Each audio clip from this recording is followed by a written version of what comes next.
أعوذ بالله من الشيطان الرجيم. بسم الله الرحمن الرحيم. وإن خفتم شقاق بينهما فابعثوا حكما من أهله وحكما من أهلها إن يريدا إصلاحا يوفق الله بينهما إن الله كان عليما خبيرا. اور اگر تمہیں میاں بیوی کے درمیان افتراق کا اندیشہ ہو تو ایک حکم مرد کے متعلقین میں سے اور ایک حکم عورت کے متعلقین میں سے مقرر کرو. اگر دونوں صلح کرا دینا چاہیں تو اللہ تعالیٰ دونوں کے درمیان موافقت پیدا کر دے گا. اللہ سب کچھ جاننے والا اور ہر بات کی خبر رکھنے والا ہے. یہ سورہ نساء کی 35 نمبر کی آیت ہے. اس سے گزشتہ آیت میں یہ بات بتائی جا رہی تھی کہ ایک نیک بیوی کیسی ہوتی ہے، اس کے اوصاف کیا ہونے چاہیے. فالصالحات قانتات حافظات للغیب بما حفظ اللہ. وہ جو ہے شوہر کی اطاعت کرنے والی، اس کی حاکمیت کو تسلیم کر کے اپنے نفس کی، اپنی عفت اور عصمت کی حفاظت کرنے والی اور شوہر کے مال کی اور اس کے رازوں کی حفاظت کرنے والی ہوتی ہے اللہ کے مدد سے. اور اگر وہ اطاعت نہیں کر رہی ہے، اطاعت سے گریز کر رہی ہے، تو پھر اس کی اصلاح کے سلسلے میں کچھ طریقے بتلا دیے گئے تھے کہ یہ حکمت عملی تم کو اختیار کرنی چاہیے. تو اختیارات مرد کو دیے گئے تھے، لیکن یہ اختیارات اس وقت استعمال کرنا ہے جب اس کی شدید ضرورت ہو.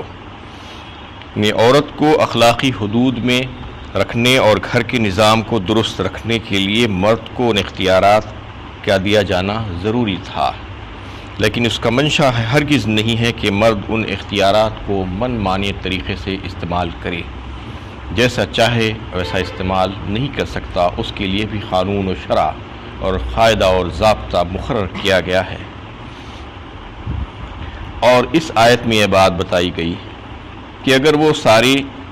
طریقہ کار استعمال کر لیے جائیں جس کو پچھلی آیت میں بتایا گیا تھا اصلاح کے سلسلے میں، لیکن پھر بھی نتیجہ نہ آئے، اور جو اللہ تعالیٰ چاہتے ہیں کہ گھر کا جھگڑا گھر ہی میں ختم ہو جائے، میاں بیوی کی باتیں میاں بیوی ہی میں ختم ہو کر ان کی اصلاح ہو جائے، لیکن اگر ایسا نہیں ہو پا رہا ہے، جھگڑا طول پکڑ رہا ہے اور اختلافات جوں کہ تو ہیں، اصلاح کی نوبت نظر نہیں آ رہی ہے، تو پھر اور ایک طریقہ کار اللہ تعالیٰ نے یہاں بتایا. کیونکہ اس صورت میں یہ ہوتا ہے کہ اگر جھگڑا بڑھ جائے تو ایک دوسرے کو جو ہے برا بھلا کہنا اور اشتعال انگیزی اور فریقین ایک دوسرے کو خراب بتانا، اور پھر لڑائی جھگڑا، ہاتھا پائی، قتل و خون اور غارت گری تک جو ہے یہ نوبت پہنچ جاتی ہے. اس لیے اللہ تعالیٰ اس آیت میں ایک اور حکمت عملی بتا رہے ہیں کہ اس صورت میں جب جھگڑا طول ہی پکڑ لیا ہے، چاہے وہ کسی وجہ سے ہو، چاہے وہ بیوی کی طبیعت میں سرکشی کی وجہ سے ہو، یا شوہر کی زیادتی کی وجہ سے ہو، یا شوہر کی شدت کی وجہ سے ہو، یا حق تلفی کی وجہ سے ہو، کوئی بھی وجہ ہو، اگر جھگڑا سلجھ نہیں پا رہا ہے اور اختلافات ویسے ہی ہیں، تو پھر مسلمانوں کی جماعتوں سے اور جو فریقین ہیں ان کے رشتہ داروں سے اور ان کے حامیوں سے اور حکام وقت سے اللہ تعالیٰ یہ خطاب کرتے ہوئے اس آیت میں حکم دے رہے ہیں کہ تم ایسے حالات اگر دیکھو تو کیا کرنا چاہیے کہ فَابْعَثُوا حَكَمًا مِّنْ أَهْلِهِ وَحَكَمًا مِّنْ أَهْلِهَا. کیونکہ اصلاح کار اگر نہیں ہو رہی ہے تو دونوں خاندانوں میں سے کچھ حکم کو بنا لو اور وہ ان کا فیصلہ کر دیں ان کے درمیان. یعنی مسلمانوں کے ذمہ دار اور ان دونوں خاندانوں کے ذمہ دار مل کر دو حکم بنا لیں، ایک مرد کے خاندان سے اور ایک عورت کے خاندان سے، تاکہ جھگڑا یعنی اب تو باہر نکل ہی گیا ہے، کم از کم خاندان ہی میں سلجھ جائے، خاندان سے باہر جا کر عدالت میں جانے کی نوبت نہ آنے پائے. کیونکہ وہاں پر جانے سے بےحد خرابیاں ہو جاتی ہیں۔ اللہ تعالیٰ یہ چاہ رہے ہیں کہ خاندان کا جھگڑا کم از کم خاندان میں سلجھ جائے، تو یہ طریقہ کار اختیار کیا جائے کہ ایک مرد کے خاندان میں سے اور ایک عورت کے خاندان میں سے حکم بنا لیا جائے۔ وہ حکم جو ہے ایسے ہونے چاہیے کہ ان کے پاس صلاحیت ہونی چاہیے فیصلہ کرنے کی، بات کو سمجھنے کی، یعنی وہ ٹربل شوٹر ہونا، ٹربل میکر نہیں ہو۔ بعض وقت ایسا ہوتا ہے کہ حکم جاتا ہے تو اور مزید جھگڑا ہی لگا دیتا ہے، جھگڑا جو ہے ختم نہیں ہوتا۔ تو اس قسم کے جو ہے صلاحیت والے لوگوں کو جو ہے ایک ایک حکم بنا دیا جائے، اور وہ حکم کا کام یہ ہوگا کہ وہ غور سے عورت اور مرد کی بات سنیں اور ان کا کیا مسئلہ ہے اس کو سمجھنے کی کوشش کریں، اور پھر اس کے مطابق دونوں مل کر جو ہے کچھ فیصلہ کریں۔ تو اس میں اس تعلق سے جو ہے واضح حکم دے دیا گیا کہ اگر اس صورت میں کہ جھگڑا میاں بیوی کا ختم نہیں ہو پا رہا ہے تو خاندان کے لوگ مل کر ایک ایک حکم بنا لیں، اور وہ حکم جو ہے انہیں بغیر کسی کی جو ہے جانبداری کرے کہ صرف اللہ کے لیے یہ اگر سوچے کہ میں ان دونوں کے درمیان جو تفریق پیدا ہو رہی ہے، جو جدائی کی نوبت جو آ گئی ہے، جو لڑائی جھگڑا، جو اختلافات ہو گئے ہیں، وہ اختلافات کو میں ختم کر دینا چاہتا ہوں، تو ان یرید اصلاحا یوفق اللہ بینہما، فرمایا اللہ تعالیٰ نے کہ اللہ تعالیٰ جو ہے ان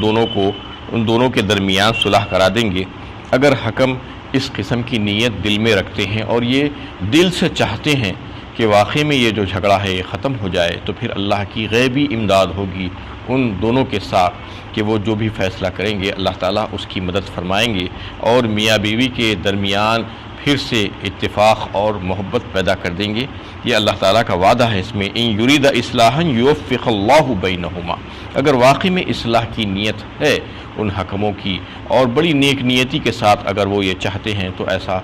ہو جائے گا، یہ اللہ کی طرف سے غیبی امداد ہوگی۔ اس سلسلے میں کچھ واقعات بیان کیے جاتے ہیں، جیسا کہ حضرت علی کرم اللہ وجہہ کے سامنے جو ہے ایک عورت اور ایک مرد اختلافات لے کر آئے، ان کے ساتھ بہت سی جماعتیں تھیں، انہوں نے ان جماعتوں سے کہا کہ تم ایک ایک حکم بنا لو عورت کے خاندان سے اور ایک مرد کے خاندان سے جو ہے ایک تجویز کر لو، اور جب ایک ایک حکم تجویز کر لیا گیا تو حضرت علی کرم اللہ وجہہ نے ان سے خطاب کرتے ہوئے حکموں سے یہ کہا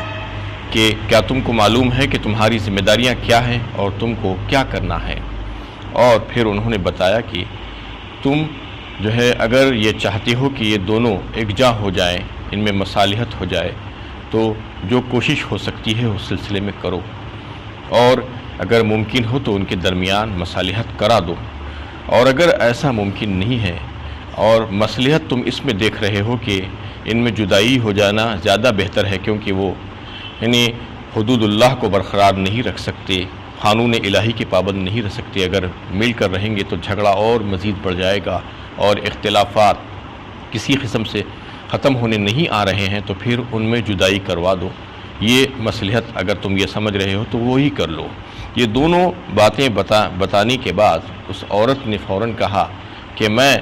اس بات کو منظور کرتی ہوں کہ جو حکم جو بھی فیصلہ کریں گے قانون الہی کے مطابق میں اس کو قبول کر لوں گی۔ لیکن جو مرد تھا اس نے انکار کیا اور اس نے کہا کہ میں کسی صورت میں اس بات کو ماننے کے لیے تیار نہیں ہوں کہ میرے اور اس عورت کے درمیان جدائی اور طلاق ہو جائے، اور میں حکموں کو یہ اختیار دیتا ہوں کہ وہ مجھ پر جتنا ہو سکے مالی تاوان ڈال دیں اور میرے اور اس عورت کے درمیان جدائی نہ ہونے دیں۔ اس پر حضرت علی کرم اللہ وجہہ نے کہا کہ تم ایسا نہیں کر سکتے، جیسا عورت نے جو ہے حکموں کو اختیار دیا ہے تم کو بھی ایسا ہی اختیار دینا ہوگا۔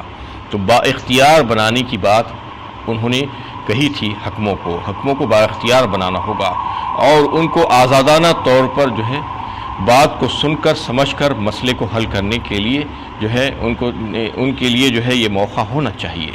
اور حکم بنا دینے کے بعد پھر ان کے درمیان دخل اندازی کی ضرورت نہیں ہے، کیونکہ ایک مرد اور ایک عورت دونوں کے خاندانوں میں سے ایک ایک حکم بنا دیا گیا ہے اور اس کو ذمہ دار بنا دیا گیا ہے، تو پھر اس کی بات ماننی چاہیے۔ بسا اوقات ایسا دیکھنے میں آتا ہے کہ حکم بنانے کے باوجود بھی اپنی بات چلانے کی کوشش کی جاتی ہے، یہ جو ہے اس کا مقصد ہی فوت ہو جائے گا اگر حکم بنانے کے بعد بھی پھر سے جو ہے اس میں دخل اندازی کریں گے اور اس کی بات کو نہیں مانیں گے، اس کے فیصلے کو نہیں مانیں گے، کیونکہ وہ جو بھی فیصلہ کرے گا قرآن اور سنت کی روشنی میں، قانون الہی کی روشنی میں اس کو قبول کر لینا ہوگا۔ یہ نیت سے جو ہے حکم بنانا اور حکم کے فیصلے کو قبول کر لینا۔ اور اس میں جو ہے فقہا نے یہ بات بتائی کہ ان آیتوں میں جو طریقہ کار اختیار کرنے کے لیے کہا گیا تھا کہ ایک میاں بیوی کی اختلافات اور نزاع کی صورت میں، جھگڑے کی صورت میں کہ یہ طریقہ کار اور یہ حکمت عملی اختیار کرنی چاہیے، تو صرف انہی تک محدود نہیں ہے، بلکہ دیگر سارے جھگڑوں میں بھی اس کو استعمال کرنا چاہیے۔ یہی حکمت عملی اور یہی طریقے کو نہ صرف استعمال کیا جا سکتا ہے بلکہ اس کو استعمال کرنا ہوگا ایسا ہی، جیسا دیگر بہت سے ایسے جھگڑے مسلمانوں کے درمیان آپسی جو ہے جھگڑے ہوتے ہیں، وراثت کی تقسیم کے بارے میں، جائیدادوں کے بارے میں، یا خاندانی عائلی جو ہے جھگڑے ہوتے ہیں، یا اور دیگر جو ہے جھگڑے ہوتے ہیں۔ وہ جھگڑوں میں جو ہے اگر عزیز رشتہ دار ہو ایک دوسرے کی اور جھگڑ رہے ہیں تو ان کے درمیان یہ ساری تدابیر اختیار کر کے صلح کرانے کی جو ہے کوشش کرنی چاہیے۔ الم تر الی الذین یزعمون انہم آمنوا بما انزل الیک وما انزل من قبلک یریدون ان یتحاکموا الی الطاغوت وقد امروا ان یکفروا بہ، فرمایا گیا۔ اسی صورت میں آگے آ رہی ہے بات بڑی تفصیل کے ساتھ، ایک دو رکوع کے بعد۔ تو اس میں اللہ تعالیٰ نے جو ہے واضح فرمایا، کیا تم نے ان کو نہیں دیکھا، ان لوگوں کو جن کا دعویٰ تو ہے کہ جو کچھ بھی آپ پر نازل کیا گیا ہے ہم اس پر ایمان رکھتے ہیں، اور جو کچھ آپ سے پہلے نازل کیا گیا ہے اس پر بھی ایمان رکھتے ہیں، لیکن اپنے جھگڑوں کے فیصلے کرانے کے لیے غیروں کی عدالتوں میں جاتے ہیں۔ اللہ تعالیٰ یہ فرما رہے ہیں کہ ایسے کیسے لوگ ہیں یہ، کہ جب دعویٰ تو کر رہے ہیں کہ ہم نے جو کچھ بھی آپ کے اوپر نازل کیا ہے اس پر ہم ایمان رکھتے ہیں اور پچھلی کتابوں پر بھی ایمان رکھتے ہیں، لیکن فیصلہ جب کرانے کی نوبت آتی ہے اختلافات کی صورت میں تو پھر اختلافات کی صورت میں دوسروں کے پاس چلے جاتی ہیں۔ وَمَن لَّمْ يَحْكُم بِمَا أَنزَلَ اللَّهُ فَأُولَٰئِكَ هُمُ الْكَافِرُونَ وَمَن لَّمْ يَحْكُم بِمَا أَنزَلَ اللَّهُ فَأُولَٰئِكَ هُمُ الظَّالِمُونَ وَمَن لَّمْ يَحْكُم بِمَا أَنزَلَ اللَّهُ فَأُولَٰئِكَ هُمُ الْفَاسِقُونَ۔ سورہ مائدہ 7ویں پارے میں اللہ تعالیٰ نے بڑی سختی کے ساتھ جو ہے ایسے لوگوں کے تعلق سے فرمایا ہے کہ جو کوئی فیصلہ نہیں کرے گا اللہ تعالیٰ کے قانون کے مطابق، اللہ تعالیٰ نے جو نازل کیا ہے اس کے مطابق، تو وہی کافر ہے، وہی ظالم ہے، وہی فاسق ہے، یہ بات فرما دی گئی۔ تو آج دیکھیے کہ آگے کی آیتوں میں تفصیل کے ساتھ یہ بات آ رہی ہے کہ دعوے بڑے کرتے ہیں مسلمان ہونے کی، مومن ہونے کی، لیکن جب وقت آتا ہے، جب جھگڑا پیدا ہوتا ہے، نزاع پیدا ہوتا ہے، اختلافات ہوتے ہیں، تو لے کر غیروں کی عدالتوں میں چلے جاتے ہیں۔ یہ بڑی بدقسمتی ہے مسلمانوں کے لیے کہ کیا اسلام میں ان کے اختلافات کا حل موجود نہیں ہے؟ کیا کون سا ایسا مسئلہ ہے جس کو قرآن اور سنت کی روشنی میں حل نہیں کیا جا سکتا؟ سارے مسئلے حل کیے جا سکتے ہیں اگر ٹھنڈے دل سے غور کریں اور اس کو صحیح طریقہ اس کا اختیار کر لیں۔ تو جو بھی مسائل مسلمانوں کے درمیان جو ہے آتے ہیں، اور جو خاص طور پر جو عزیزوں رشتہ داروں کے درمیان جو جھگڑے ہو جاتے ہیں، وراثت کے جھگڑے یا گھریلو جھگڑے یا میاں بیوی کے جھگڑے یا دیگر جھگڑے، جائیدادوں کے جھگڑے، یہ سارے جھگڑوں میں جو ہے انسان اگر قرآن اور سنت کی روشنی میں اس مسئلے کو حل کرانے کی کوشش کرے گا تو اس کے لیے سب سے زیادہ بہتر ہے، ورنہ اگر قانونی کارروائی کر کے عدالت کا دروازہ کھٹکھٹائے گا تو وہاں پر بے شمار نقصانات اس کے لیے ہیں۔ سب سے پہلا نقصان یہ کہ اس کے مال کی تباہی ہے، مال کا ضیاع ہے، یعنی کتنا مال اس کا خراب ہو جاتا ہے وہاں پر جا کر، اور پھر اس کے بعد وقت کتنا لگتا ہے، سالوں سالوں جو ہے وہ اس کے جو ہے عدالتوں کے چکر کاٹنے، پولیس اسٹیشن کے چکر کاٹنے میں لگ جاتے ہیں، اور پھر جو فیصلے ہوتے ہیں وہ قانون شریعت کے مطابق بہت کم ہوتے ہیں، من مانی فیصلے ہوتے ہیں، کیونکہ وہ جج جہاں وہاں پر جو جج بیٹھا ہوا ہوتا ہے وہ اپنی مرضی سے فیصلے کرتا ہے، اور اس کو شرع اور قانون مسلم پرسن اللہ سے کچھ لینا دینا نہیں۔ کئی ایک فیصلے آپ آج دیکھ سکتے ہیں عدالتوں میں جو ہو رہے ہیں وہ قانون شریعت کے مطابق نہیں ہو رہے ہیں، اور پھر فیصلہ ہو جانے کے بعد بھی دلوں میں نفرت اور کدورت باقی رہ جاتی ہے، اور بسا اوقات اس کے بڑے بھیانک نتائج جو ہے آگے نکل جاتے ہیں، اس کی وجہ سے اور مزید لڑائیاں اور جھگڑے جو ہے پیدا ہو جا سکتے ہیں۔ یہ ساری برائیاں ان چیزوں میں ہیں جو آج مسلمان اختیار کر رہے ہیں، عدالتوں میں جا رہے ہیں، غیروں کے پاس اپنے مسائل لے کر چلے جا رہے ہیں، جبکہ اسلام میں جو ہے یہ سارے مسائل کا حل موجود ہے۔ جو کوئی بھی جو اختلافات ہو، ہزاروں لاکھوں آج کیسز دیکھیے آپ عدالت میں پڑے ہوئے ہیں، سڑ رہے ہیں، سالانہ سال عورتیں جوان تھی بوڑھی ہو گئی ہیں لڑتے لڑتے، ان کا کوئی مسئلے کا حل نہیں ہے، جائیدادوں کے جھگڑے ویسے ہی ہو رہے ہیں۔ یہ سارے جھگڑوں کو اگر شرعی پنچایت میں طے کیا جائے، ایسا ہونا چاہیے مسلمانوں میں کہ ہر محلے کی مسجد میں ایک عالم اور اس کا خطیب اور جو بھی چند مسلمان جو ہمدرد قسم کے جو لوگ ہیں وہ بیٹھ کر اس بات کو طے کریں کہ جو بھی جھگڑا ہو رہا ہے وہ چند گھنٹوں میں طے ہو سکتا ہے اور بغیر کسی مال کے خرچ کیے کہ طے ہو سکتا ہے۔ وہ سارے جھگڑوں کو شرعی پنچایت میں بٹھا کر اگر طے کر لیں تو وہ اپنا مال اور اپنا وقت ضائع ہونے سے بچا سکتے ہیں۔ لیکن آج مسلمانوں کا کیا المیہ ہے، لمحہ فکر ہے کہ آج اس کو چھوڑ دیے ہیں، کیونکہ جو حق مارنا چاہتا ہے وہ غیروں کی عدالت میں جا کر وہاں سے اپنا حق لینا چاہتا ہے، کیونکہ حق مارنے والے کو اسلام حق نہیں دیتا، ظالم کو اللہ تعالیٰ مدد نہیں کرتے۔ قرآن و سنت کی روشنی میں مدد انہی کی ہوگی جو مظلوم ہوگا، تو اس لیے وہ یہ طریقہ کار کو اختیار نہیں کرنا چاہتے۔ آج عدالتیں بھری پڑی ہیں۔ اس ایسی صورت میں حضرت عمر رضی اللہ تعالیٰ عنہ اپنے دور خلافت میں اپنے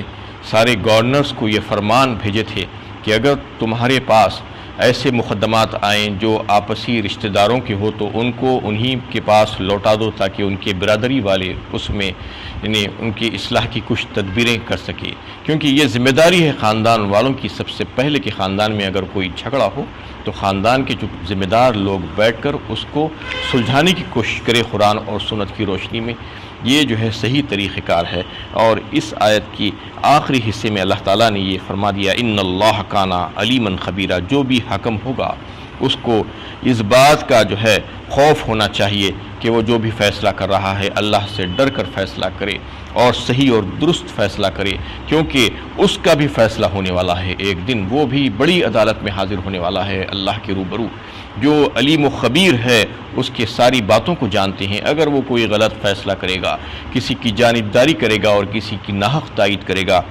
تو اس کو سمجھ لینا چاہیے کہ آج اسے کوئی نہیں پکڑے نہ پکڑے، لیکن اس دن اس کو اللہ تعالیٰ اس سے پکڑ کر اس سے سوال کریں گے۔ تو اس لیے اللہ سے ڈرتے ہوئے اچھا اور صحیح فیصلہ اس کو کرنا چاہیے۔ وآخر دعوانا الحمدللہ رب العالمین۔